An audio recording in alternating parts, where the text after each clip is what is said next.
Hi and welcome to All Things Marvelous. I'm John Paul and today we're going to be making this falling cube zoom animation that looks like this. It's a pretty easy setup and if you're new to Blender it should be quite easy to follow along. If you have any questions please let me know in the comments. Please like and subscribe so you don't miss any new videos, and if you like this one, I'm currently doing a series of videos that show you how to do lots of cool looping Instagram style animations, so please go check them out. And with all that said, let's get into the video. So first up, let's add a mesh cube using Shift A, then turn on the snap function and set it to incremental snap. Then duplicate the cube using Shift D and scale it up to 6 on all dimensions using the transform controls on the right. Position this over to the right using the side view to align it correctly as shown in the video. Press Ctrl A to apply the scale also. Next, duplicate the original cube again and use the scale function to scale it down to 0.333.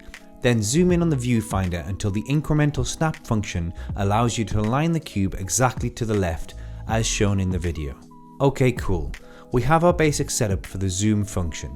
Select all the cubes in the file window and drag them out of the collection so that they are in the main scene. Duplicate the original cube and place it in the top left corner of the big cube like this. Then duplicate the smallest cube and do the same with the main cube. We are going to use these to create the Boolean cutouts. Time to rename them all so that we understand what they all do. Rename the main ones small, medium and big, and then the other cutout ones as cutout medium and cutout big. Select the big cube and add a Boolean modifier and use the big cutout cube to cut a hole. Then do the same for the medium cube. You can also hide these in the viewport. If you don't see the lines being cut correctly, you can select the cutout object and use G to grab it, then Y or X as needed, holding Shift to move it a tiny amount. Make sure you've unchecked the snap function though. So now to move on to the cube falling animation. Head back into the side view and move the timeline to about 80 frames and hit the I key over the location and rotation to set an end keyframe. Then you can move back to frame 1 and select the cube, rotate it twice and slot it into the empty space you just made with the cutout cube. Now I just move along the timeline and move the cube as needed to make it look like it's naturally falling out of the gap.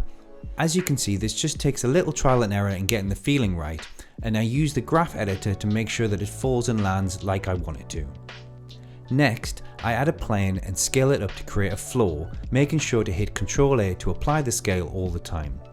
Then you need to add an empty and put all the cubes inside it by selecting them all, including the empty last.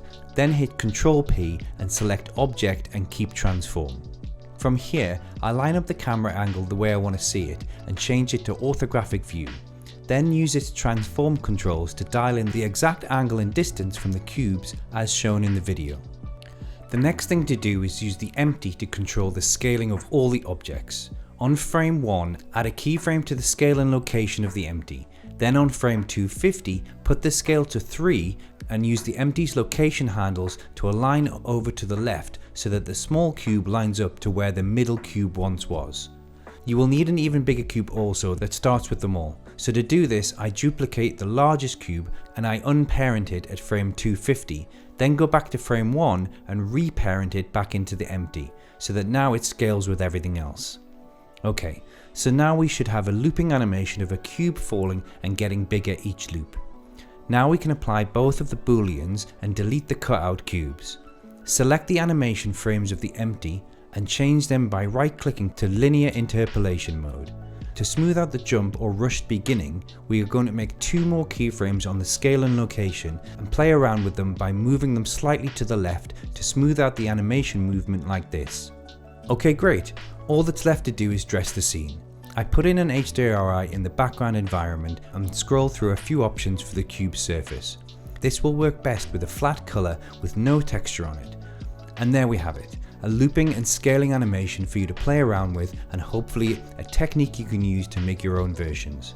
I hope you found something useful and enjoyed the video. Please like and subscribe and I'll catch you on the next one.